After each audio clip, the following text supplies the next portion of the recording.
Don't forget to subscribe to my channel, and while you're at it, click the bell to be notified of future videos. This block is called Streamers. It finishes at 13.5 inches. Here's the diagram for piecing, and it's just one unit. We're going to repeat it 9 times in the block. This is from a pattern called Streamers. It's designed by Krista Watson and can be downloaded from her website. If you click or scan this code, it'll take you directly to the download for this pattern, and there's some others there as well. You'll want to refer to the pattern for fabric requirements for the quilt. Also in the pattern, you'll find a coloring page and even some quilting suggestions. And that's what I like about Krista's patterns. She kind of covers it from cutting to quilting. So they're very good, and they're always very simple patterns to piece, but really striking to look at. So I'm just going to show you how to piece one of these units, and we're going to use stitch and flip for both of these. If you have the folded corner clipper or some other kind of ruler or technique that you use, then go ahead and use it. But this is designed for a stitch and flip or folded corner clipper because I'm not familiar with the other ones. Patch A is a 4.5 inch finished square. So we'll cut 5-inch squares. And if you have charm squares, then this is your chance to use them. And patch B is a 2-inch finished square.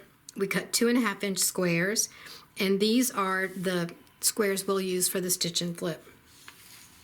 I have the AccuQuilt dies that will cut these shapes down here, and these shapes are for doing the stitch and flip. So it'll cut a 5-inch square and a 2.5-inch square. Here are the dies that I used. This is the multiples. It cuts 9 2.5-inch squares all at once, and one of these cuts, actually 2 of these cuts, will give you enough of the squares for one block. So you put 2 pieces of fabric on here, cut them, and you've got 18 squares. The other one, this will cut a 5-inch square, or what we call a charm square, and it finishes at 4.5 inches. There are 2 pieces on here, so you can cut 2 at once. When I cut for quilts like this, if I have a piece that's this big, and I only need one of these squares, I'll go ahead and cut another one because that adds to my collection of charm squares. So when you want to use a pattern that takes charm squares, you'll have a little collection already cut.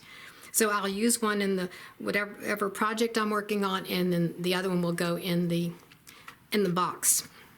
Same with this. If I have little pieces left over from cutting, I'll put them on top wherever they fit, and then I'll just fill this up with little extra pieces and then go ahead and cut them through, and then I'll get all my little 2.5-inch squares that I'll put those in the scrap bag as well. I know you're going to ask me, this is die 55059, and it's listed on the instructions, and this is die 55010. So that's if you have the AccuQuilt. And here are the fabrics I've chosen. I just chose an assortment of 9 of the charm squares, the 5-inch squares, and then I chose one background to coordinate through the whole thing. So you can choose whatever you want. And Krista's pattern, she is also a fabric designer, and she uses one of her collections, of course, and the background is a totally different fabric. It's one of the darker fabrics, and it's really pretty.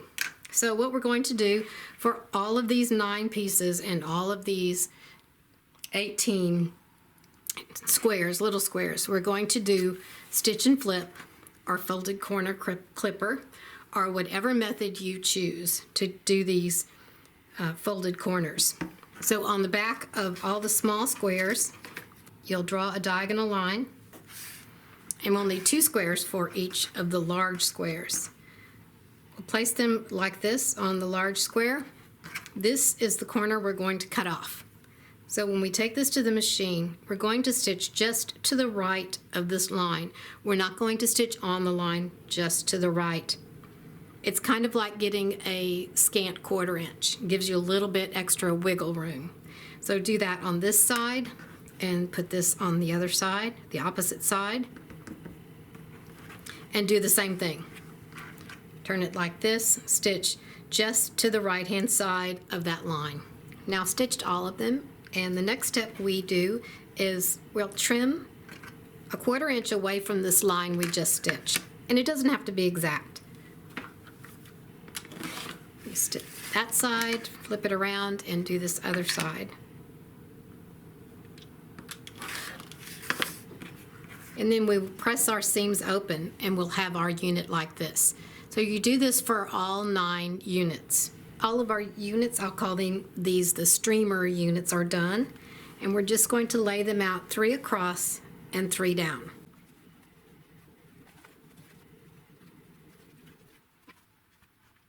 You can lay them like this, going all the same way. That's one way to do it. Or you can flip the alternating rows, which is like this. And you can also do it like this. So either way you do it, just play with it for a while and see how you like it. We're going to sew the top units into a row, the middle and the bottom, and press our seams, then sew the rows together. When you sew these together, put this one here, these will not match. So you don't have anything to match here, and it just goes like that. They will match some other places when we sew the rows together, I believe, but I'll show you that once we sew those together. Here's the block. Where these are sewn together, they don't meet, which is perfectly fine. That's what they're supposed to do. Now when you sew the rows together, and these are opposite facing, then you're going to meet your points right here.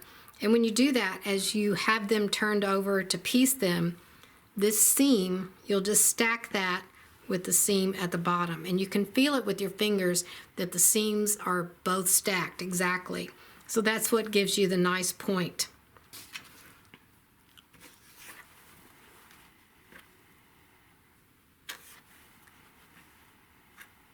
Thank you for watching. Don't forget to subscribe to my channel, and while you're at it, click the bell to be notified of future videos.